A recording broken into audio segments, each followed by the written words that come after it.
What's going on, fight fans? Thank you guys for tuning in to another edition of the main event right here on Franchise Sports Media. I'm Kalani Lua with Griff and Kalani. We are back, folks, after International Fight Week. Griff, UFC 290 went down T-Mobile Arena. 2 titles were on the line. And new and still. Let's dive right into it. The main event, Alexander the Great Volkanovski. Ooh, the Great. Aussie. Yes, sir. Goes out there and dominates Yair Rodriguez to now unify the featherweight championship, proving once again, not only is he on the Mount Rushmore, but he might be carving out the greatest featherweight run of all time. Griff, what was your thoughts about the fight? That's fair. Yeah, exactly what you said. I mean, Alexander Volkanovski went out there and he showed why he's not just one of the bigger names who holds a title on this roster, but he is coming up as maybe the greatest in the division, greatest in the entire corporation. And it all implies what he did that night to Yair Rodriguez. And anybody who watched this fight, and you know, this one's directly to the casuals. If you haven't been catching up and watching all these guys like Yair Rodriguez and, you know, Ilia Topuria, you know, all these guys coming up, you wouldn't understand that Yair is actually deadly, one of the best contenders at featherweight. It's just he so happened to be in there with a 5'4" Aussie monster. All right, it was a beautiful fight. Shouts out to Alexander Volkanovski. He's got so many options going forward. I'm excited to see what's next from this man. Every time he steps into the cage, he gets better and better. Yep. Something about it, whether it's aggression, ground control, his striking, his movement, whatever it is, he finds a way to add more to his already deadly arsenal. And he just shows time and time again, like you said, with all these guys coming up, you're really good. Yair Rodriguez is a monster. Yes. One of the best kicks that you'll see in UFC. Crazy Some of striking. the creativity reminds me of Anthony Showtime Pettis, which Yes. now I'm mad we don't get that fight. But now we saw in his last couple fights, Rodriguez that is, against Brian Ortega, and his last outing where he's improving his jiu-jitsu game. Yes. He's improving the ground game where now that's not necessarily a weakness of me like it was early in my career. Folks said, oh, really? I call. All in, buddy. So it is so much fun. And like you said, 5'4". So every time he steps in there, the height advantage, the reach advantage, the experience advantage. Remember, this guy was a 230-pound rugby player. Yes, he was. And now he's down at 145, carving out a legacy to put him among the greats. We'll talk about one of those greats pretty soon. Yes. But it's so amazing to see Volkanovski make this leap and have this run. When Max Holloway had his long run at 145 after dethroning Jose Aldo, obviously your boy knocked him out, but he didn't stay at 145. He moved on. But when Max Holloway did it, we're all thinking like, hey man, I don't know if anybody's going to be able to go on another run like this. Who's it going to be? Volk said, I'll be a Huckleberry. I'll be me. Yes, sir. I'm him. So it's a lot of fun. Like you said, he has a lot of options. Very quickly, if you're the UFC, Griff, where do you go with Volkanovski? He's going to have quick surgery real quick. Dana says it's more like a scope, so nothing too serious, but he wants to fight one more time in 2023. What are you giving to the Aussie for his next opponent?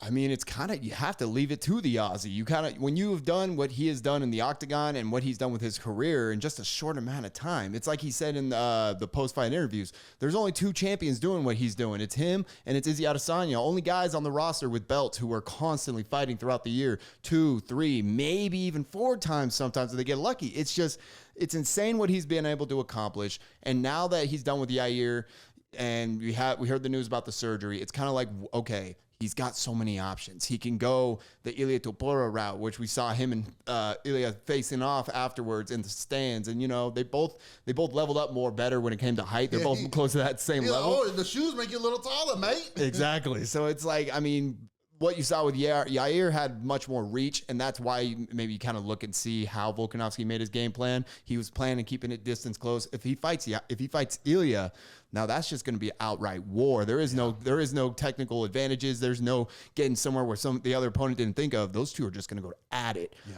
But we can't ignore the fact that there is the option of Islam Makhachev rematch for the lightweight title, possibly becoming double champ. I mean, honestly, if I'm the UFC and if I'm Alexander Volkanovski, I'm thinking of it in this way. What's better for my overall career? What's going to look better? Do I go and get that double champ, illustrious status? Do I go get that belt because he knows that he possibly could have gotten that decision against Islam? Or would you rather see him just rack up these title defenses, taking out the next generation. It does. It's like GSP. He took out the generation before him, during, and after, and that came after his generation. It's all about what's better for your overall, I guess, GOAT argument. And if it was up to me, I'm saying stay down there at 145. Rack these title defenses up. That's not a bad option. That's not a bad option. I do like what you're giving, but you know what? At 145, you got to figure. I really only have two options at 145. Ilya Tapora. Yeah. Or Aljamain Sterling if Funkmaster can get past Sugar Sean O'Malley later this year. If he does that, that's the fight to wait for at 145. Those are only two options at 145. I've beaten Max Holloway 3 times. Two of them were very close, but the third one was an absolute beatdown. It was an embarrassment. He put him to shame. He really put his Hawaiian brother. He put hands on him. Who else at 145 is worth it after Ilya? Yeah, there's some young contenders, but Brian Ortega, okay, he's coming off of a loss. You know, he got injured against Rodriguez. I just dominated Yair. Henry Cejudo's back in the fold, but he lost at 135. He's probably going to now stay he's 135. injured. How long is he going to be out? I don't know. It'll be awesome to see Triple C, Henry Cejudo, taking on Alexander Volkanovski, but Aljamain Sterling. Outside of that, Islam at 155. In fact, not just Islam. What about moving out to 155 permanently? 2 more fights at 45. If he can be successful, I do not want to overlook any other opponents. But if he does that, move on to 155 permanently. Go up there, taking on Islam, taking on Gaethje, taking on Chandler, especially Chandler, taking on Poirier, taking on Oliveira, taking on these guys at 155, carving out more of your legacy again. You're not going to be around here forever. I don't know how much longer he really wants to do this at the highest level. You got to squeeze this juice out while you can. So while staying at 145 and racking them up is nice, it starts to get to the point where, okay, where's my challenge? And we've seen it time and time again. Okay, I'm a long-reigning champion. How am I supposed to get excited for this next opponent? I need new challenges. I need new things to go after, Griff. That's what I would say is maybe take on Ilya because he is undefeated and he is an absolute beast. Like you say, it will be a war. 26-0, is it, right? That's an insane record. That's insane. We thought what Habib did at 29-0 was like, we'll never see this again. Not so fast. Ilya's like, hold my beer. Or whatever they drink from his beer. Whatever. Ilya's talking about he wants to be the greatest 145 of all time if he beats him. But take on Ilya. If you're successful, maybe go to 155, depending on who the champion is, if Islam takes on another challenger. Or take on Funkmaster if he beats Sugar Sean O'Malley. After that, if you're successful in those 2 victories, sorry, 145, somebody else needs to get this title. I'm moving up to 155. I agree with that. That's not a bad way of looking at it. I just think another problem that's kind of holding things up is just the Max Holloway of it all, you know? No. He's just Max Holloway keeps beating these Arnold Allen. Arnold Allen, a great contender. No, I'm not saying Max Holloway gets the next shot. I'm just saying Max Holloway's jaw, he's logging things up. He's making it so guys like Arnold Allen can't just jump right into a title shot because he's the gatekeeper. They say, no, okay, you want to face the great one, you got to face Holloway, you got to face the blessed one, and that is absolutely no easy route. I think Holloway should even move up to 155. I would love to see that. I think he should move. I think Holloway, given what we saw against Poirier, Holloway might want to take close to a year off, put on a proper weight like we saw GSP when he moved up to middleweight and what we've seen John Jones do to move up to heavyweight. Put on a weight properly so that when you cut down, when he fought Poirier, he looked like he was a division or 2 below him, body size. Holloway, we know, has the strength, the heart, and the skill to be at 155, but he needs to be able to put that weight on correctly. Somebody else tried his luck at 55, and we found out after Eddie Alvarez, well, that power you had at 145 ain't necessarily working up here with these bigger dudes. So for Holloway, I think he needs to put that on. But that was the main event, Griff. Right. Main event. Co-main event. And UFC, what was it, bantamweight? Flyweight, excuse me. Flyweight champion, Alexander Pantoja from Brazil. Pantoja, I believe. Pantoja. Goes out there and proves once again, Brandon Moreno, you may be good, but I'm better. He defeats Brandon Moreno in a spectacular 5-round war. It was one of those Griffs going into the 5th round. You either had a 3-1 or you had a 2-2. Yeah. However it was, Pantoja won, new champion. Moreno 0-3 against this guy. What were your thoughts about the co-main event? Man, heartbreaking for Brandon Moreno. Brandon Moreno, I think he lives about 5 minutes from this studio right here. He's a he's a beautiful fighter. He's amazing. He's the kindest dude you'll see on the UFC roster, and he's a great champion. But then you have this guy, Alexandre Pantoja. All right, they have a history together. This is their actual third time fighting each other, first time for a belt on the line. And Pantoja just showed not only in his skills in those 5 rounds against Moreno, but he showed afterwards he is somebody everyone should get behind and root for. I mean, talking about being a Uber Eats driver 2 fights prior before he gets this title belt. You know, his whole story about being raised by a single mother and asking his dad on the post-fight interview, "Are you proud of me yet, Dad? Are you proud of me yet?" Like, good Lord, that was heart-wrenching. The man is going to be a great champion for down the line. And when it comes to Brandon Moreno, I think it's nice that, you know, for the last few years, he's been involved with this title, whether it was an interim title fighting Figueiredo. It's just Brandon Moreno's been around it so long and he's not going anywhere. But I think it's time, you know, this division gets a nice little fresh restart. See what Pantoja can do. Let's see how many title defenses he can rack up. Might be interesting to see if Moreno might want to move up to 35, test his luck there. I mean, you're 0-3 against this champion now. It's close, but you're 0-3 against this guy. Unlike Figueiredo, at least you beat him a couple times. So it's like, okay, I see why we're going back and forth 17 times. But you're 0-3. It's kind of hard to convince Dana White that you deserve a 4th shot. Remember Max Holloway and Volkanovski? Yeah. It's going to be hard to get that. You're going to write off 17 fights in a row to get that. So it is nice to get a new face in there, new champion, new matchups. How long can he be a champion? We shall see. Brandon Moreno, though, he's not going anywhere. And look, he might be the Max Holloway of the division where he takes out all the up-and-coming challengers. But I think with the UFC, seeing that he's 0-3, they may not want to give him every new challenger coming up because, again, even if you beat these guys, you're not getting another title shot anytime soon, given you've been here for the last 12 years fighting for this title. But it was a very good co-main event. Brandon Moreno, Yair Rodriguez, both of Hispanic backgrounds, UFC International Fight Week, tremendous showing. We've seen Brazil fans. We've seen Canadian fans. We've seen Irish fans come here. When you got the fans from south of the border coming up here, it's a party. A lot of fun. It was great atmosphere.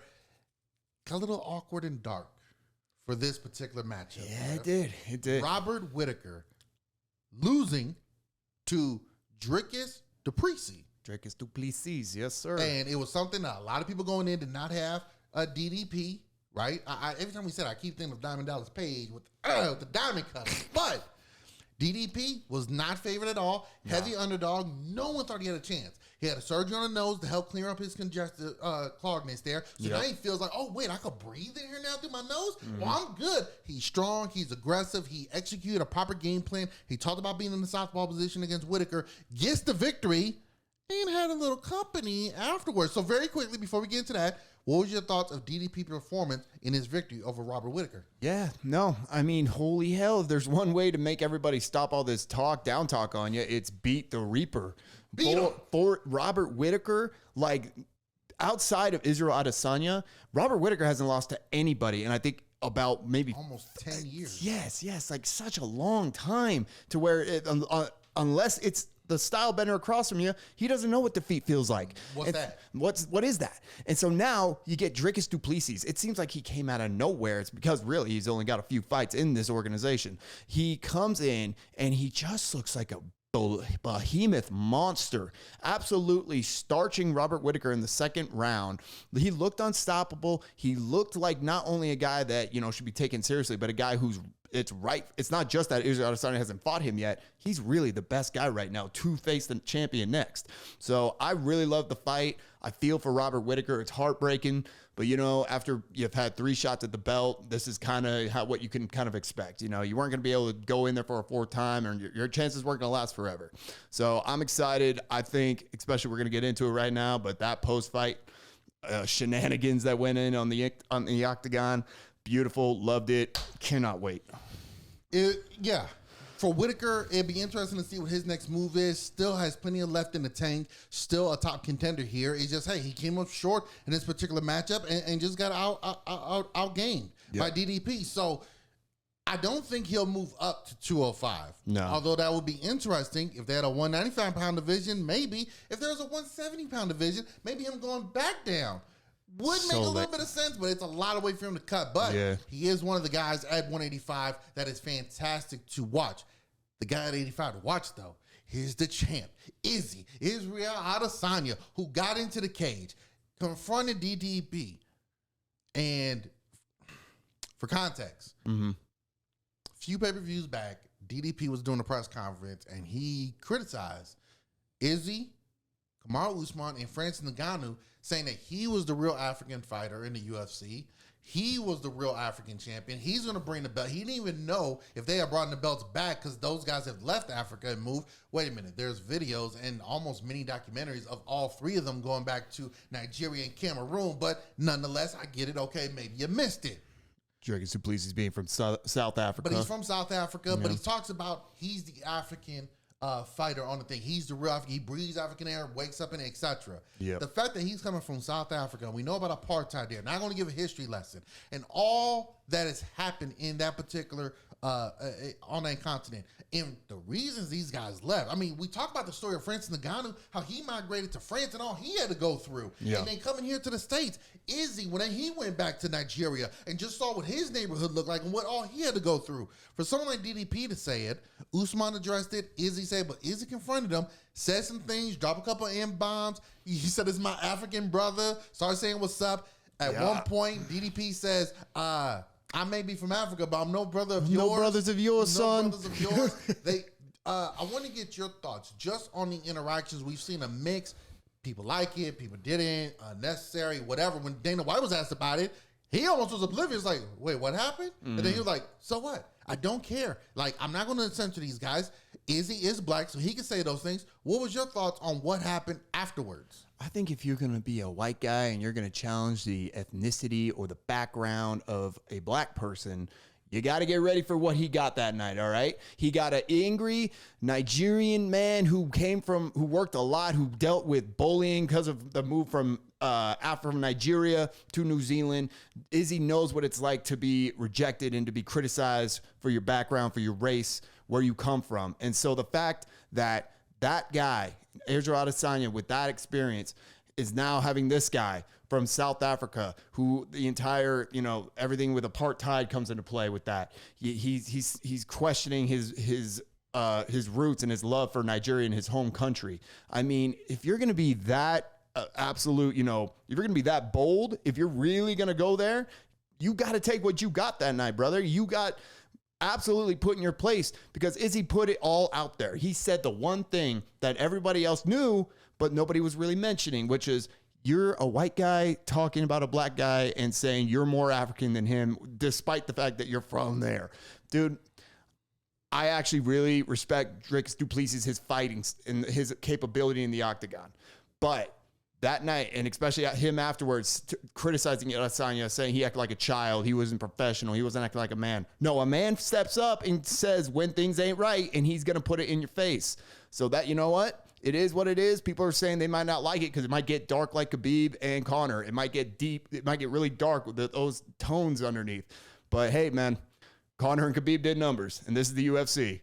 We do numbers. Conor and Khabib did numbers, biggest UFC fight in history. You know what's one of the biggest boxing matches of all time? What's that? Jerry Cooney and Larry Holmes. You know why? The Great White Hype versus... the Great White Hype. We hate this, but it sells.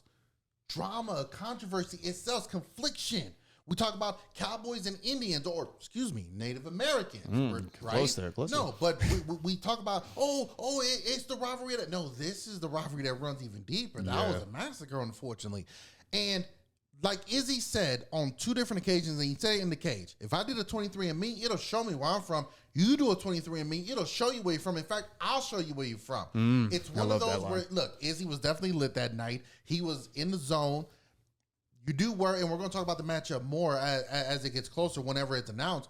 You do know that, hey, you don't want to get too emotionally involved because then you're going to overthink it. You're going to show it tight. But we've seen time and time again, Izzy comes in there, regardless of what happens outside the cage, he's ready to fight. He lost to Alex Pereira. He also went in there and almost finished the dude in the first round. Yep. And he didn't get finished to the end of the fifth. So it's not like Izzy is shown. He's like the fight version of Kevin Durant. I can say all this stuff on social media. I could get into it. People, I'm still going to drop 40. Yeah. I'm still going to go out here and drop 40. So it doesn't bother him upstairs. It's one of those where you just say, Duplessis, I get what you were trying to say. I really do.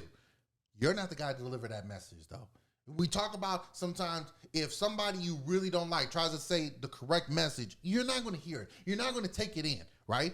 One of the most controversial figures, but he's Dana White's buddy, Donald Trump. Donald Trump could really say something right now that I think we all would agree on. But because it's Donald Trump and because of everything that comes with that, there are going to be a large number of people who do not want to hear it, who do not want to pay attention to it. Most of what he says, rightfully so. But understand, it's the same thing here. DDP, what you're saying, I kind of get where you're trying to come from. The way you said it, the tone in which you said it, and the mannerisms and why you're blaming us for why we left, totally uncalled for. And you did make this personal. And Izzy went in there, checked him, pulled his card, and showed him right there. And he's going to show whenever they fight. Ignorance has consequences. Absolutely. 100% agree. I think when you're talking about it's important not to get too emotional. I think Izzy Adesanya lives in that area. He lives in it. It's not when he fought Alex Pereira and he lost, he came to that second fight with the dog collar on, and people were absolutely criticizing him on social media for it, saying that was the most cringe. Everyone on social media talking about the cringe of this man. But yet he still racks up title defenses, baby. He's still here. He doesn't matter. He's shooting arrows into your favorite fighter's chest, all right? Sit back, watch it, enjoy it. Yeah. You got no choice. You got no choice whatsoever. It is what it is. Again, when that fight is announced, they do have a fight coming up in Australia in 9 weeks. Sydney, right? Is it Sydney that 292? I believe it's Sydney. I don't know. Might be a tough turnaround, but you do need somebody to, woo! It'll be interesting. But I'll tell you what, if I'm DDP, I would take it because I got the momentum on my side right now. Right now, I just came off a fight camp. Went through Robert Whittaker. We've seen him in the past. When you got the momentum going on, you can go in there and upset that champion. That's true. You draw this out, you'll overthink it too much. You'll start thinking more about it. You might get tensed up as a challenger. That champion might have a chance to calm down, get his wits, control his bearings. No. I'm with it. Unless I need surgery, let's go. Let's ride. But we'll see. We'll see. There's a lot to go into that. Hey, Griff, so let's get into some news that has come out. Let's get into some news that's come out, if you don't mind. Let's get it. So we're talking about the octagon. Mm-hmm. Let's switch it up very quickly to the squared ring. Yep. We know at the end of this month, we got Spence Crawford. We're going to talk about that pretty soon in a future episode. But we did find out that apparently in October, in Saudi Arabia, we are going to get the Gypsy King, Tyson Fury. There's only one Tyson Fury! Taking on the baddest man on the planet. Mm-hmm. Mm-hmm. Former UFC heavyweight champion, current PFL fighter, Francis Ngannou, the Predator. Yum. Boxing match, Queensberry-style rules. Again, nothing's been official. Things have been agreed to. No press conference yet. It's one of those where you say, don't hold your breath. But right now, Fury, Ngannou, looks like it's at the 1 yard line, and we handed the ball off to Marshawn Lynch this time for the touchdown. Yeah, absolutely. What do you think about Fury Ngannou very quickly? It's too soon. It's too soon. No, Francis, no. Francis has got to go down in the history of combat sports as the man who has absolutely never fumbled the bag. He did what he had to do in his hardships to get from Africa to France and to get to the UFC. He did what he had to do to fight, get that title against Stipe. He did what he had to do to leave the UFC and then find his way back with the PFL with this brand spanking new deal that is just absolutely great for fighters and everyone involved. But this is not what I wanted to see. I wanted to see the news of Francis Ngannou and Deontay Wilder getting booked. Francis Ngannou and Anthony Joshua getting booked. Okay. Because that right there would have meant, I don't know, man. It's just, I've learned my lesson. I had to learn it when I had my Irish flag over my head and I watched Floyd did what he did to Conor. I had to sit there and watch what happened when the young little Paul boy went out there and did what he did to Tyron Woodley. It's when these UFC guys come over to the boxing ring. If that boxer is not a powerhouse, not a guy who's known for having the dynamite on his wrists and just going out there and going crazy, but instead a technician, an absolute student of the sweet science, it does not go well for UFC fighters. No, it doesn't. And if Francis had gone in there with Deontay Wilder, who's another guy known like Francis for his power, for just his brute strength coming at you. He's not going to be the most technical, but he's going to get you. He's going to touch you a bit. I would have loved that because then that sets up, then you do that fight and maybe he wins. Then you go and do the Tyson Fury. But I don't know. Good. Congrats to both men. It's going to make money. I'm going to tune in. You're going to tune in. Of course. it's just, God. I will wait and see what happens. So when it gets announced and when it gets closer, we're going to talk about the matchup more in itself. I was like, wait, where are you going with this? But I get what you're saying. Deontay Wilder, maybe even Joshua. But here's the problem with that, Griff. Here's the problem with that. What if he loses? Like, I love Francis Ngannou. What if he loses? Like, if he goes against Deontay Wilder, outside of Tyson Fury, Deontay Wilder has knocked out 40-plus dudes he stepped in the ring with. Every single person that has stepped across from Deontay Wilder, not named Tyson Fury, has... Nightcrawler, baby. Night. So, if Ngannou goes in there, what if he gets starts by him? Now, Fury looks at it and says, what the hell? Joshua doesn't want to fight me. Me and Alexander Usyk, we can't agree to terms on it. So now what? Well, I'm supposed to fight Deontay Wilder for the 92nd time? No. So I do get what you're saying. I would like the Joshua one too. But I see the Fury one because these two did get in the ring initially with each other. Yep. It did start with these two coming as far as, hey, Ngannou, why don't you come over here and fight? Or I'll come over to the UFC. So it makes sense to come full circle and have these two. It's one of those where I also think maybe it helps Ngannou. Fury's undefeated champion. Yep. Fury has shown from a boxing technician, from a power standpoint, he is one of, if not the best that we have seen in a very long time. Yes. If Ngannou was to lose to him in his debut, like your boy did with Mayweather, I'm not going to slouch him for that. It's not too much of a slouch. You're taking on the absolute best. But if you lose to the guy that came in second, you lose to the guy that came in third, like how you going to challenge Usain Bolt in a race and you can't beat the guy that won the bronze? Hell no. That's true. You can't do that.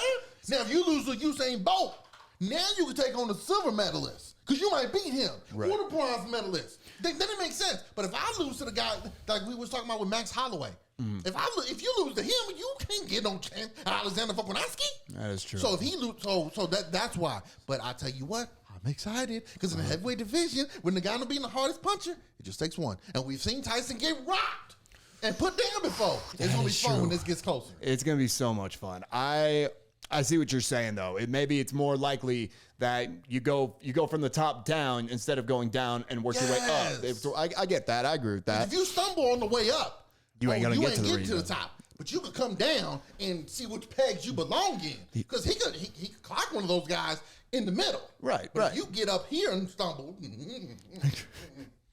Yeah, I agree. I think I would just say, very exciting news with this. This is what we are all waiting for when Francis left and signed with the PFL. Here's my thing, though. I'm excited to see this fight go down, the build-up for it, but I'm also really curious, what's it going to look like when it's finally time for him to sign that contract for his first PFL mixed martial arts fight, and who's that opponent going to be? That's going to be exciting. That's what I'm really eager for. I want him to get it's almost like I want him to get this boxing stuff out of the way. I want him to make his bag. I want all the great things for him that's going to come from this. But I really want to see him start to get back into that octagon cage, brother. The Predator, the man, what he did to Overeem, what he did to the Serial Guyan, all right? What he did to all these guys in the octagon. That's what I want to see, and that's what I'm excited for. Let's get this over with. Let's watch this Tyson Fury, Francis Ngannou heavyweight slugfest, but let's get back in the octagon, baby. Octagon can wait. There's nobody in the PFL. I'm excited for him to fight. He's got to happen. It's got to happen. It's got to happen. But unless they say we're going to do a cross promotion, John Jones and Ngannou, I don't give a damn. I'm sorry. I don't give a damn. That's not good. I want to see Francis do at least two boxing matches. Two boxing matches. Fury, unless he beats him, then a rematch. Fury and either Wilder or Joshua. I definitely want to see him and Wilder, two of the hardest punchers. I want to see those two fight at some point. I would love at some point. Joshua, he's up there. Absolutely.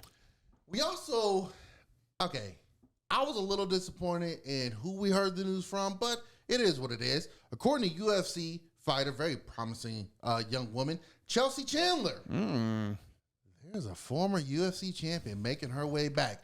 I follow the world of professional wrestling, so we've already seen the seeds being planted in the WWE. But she might be coming back. The rowdy one. Oh, no. Ronda Rousey apparently is getting set to make her debut, return to the UFC. Griff, guess what division she's going to be stepping into? Because she was the 135-pound champion. She was the bantamweight champion. Guess where she's talking about maybe coming back to? Take a guess. Not the featherweight division. Featherweight. No. 145. Oh, that's Griff. big girl territory. Remember, this was the division she started off in Strikeforce. Mm-hmm. But then when she started getting some notoriety and started running through women with the arm bars, Yep. at that time, the Strikeforce champion, I can't remember what her name was. It'll come back to me. Yeah. Then she moves down to 135, becomes dominant. Yes. Then she goes to the UFC, gets the title. She goes on a dominant run.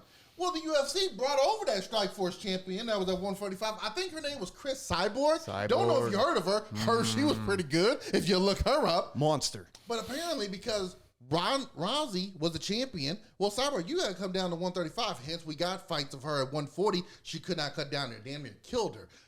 Rousey would not move up, though. Wouldn't even do a catchweight bout. Loses. Okay. Leaves. She loses to Holly Holm. Leaves, come back, gets stomped by Amanda Nunes. Hi, Amanda. Funny she's coming back after you're gone, Amanda. Now she's coming back at 145 when Cyborg is re-signed with Bellator. Re-signed, by the way. Yeah. So now she can't go anywhere. Right. And Amanda Nunes just retired. Oh, now you want to bring, now you want to come shaking your ass. I mean, trust me, Derek Lewis don't give a damn. He's happy that she's coming back. Oh, Derek Lewis. No one's more happy than Derek Lewis. But in all seriousness, I was like, why is Chelsea Chandler the one breaking this news? But again, if you follow professional wrestling, we've already gotten rumors and reports that she's already going to be having a hard date out probably after SummerSlam in August, and she's going to be leaving because the rumor was, we're like, oh, is she about to do a movie? No, she's getting ready for a UFC return. I would say I'm excited. We'll dive more into this when it's officially announced. But quick reactions on Ronda Rousey returning to the UFC. This could be either one of the biggest moments, especially if it's this year in 2023, doubtful, but if it is, it's going to be big, even if it's next year. Or it's going to be the most depressing thing in the world, and after we all watch it, we all might need a break from combat sports for a little while. Because nothing feels worse than watching somebody who was so great try and make these comebacks after they've had a great career, and then they try to come back, and everyone gets hyped just for them to get in there and have some absolute monster from either Dagestan, Brazil, wherever, starch them real quick and send them right back to where they came from.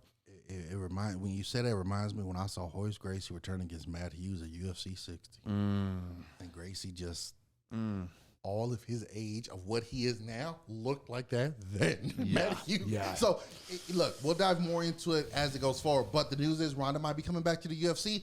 Again, she's a big name. And look, I would say this. Depending on what type of... She may just want to come back for one fight. Listen, I don't like the way my career ended. I want to come back and show people I am still a competitor. I'm still a fighter.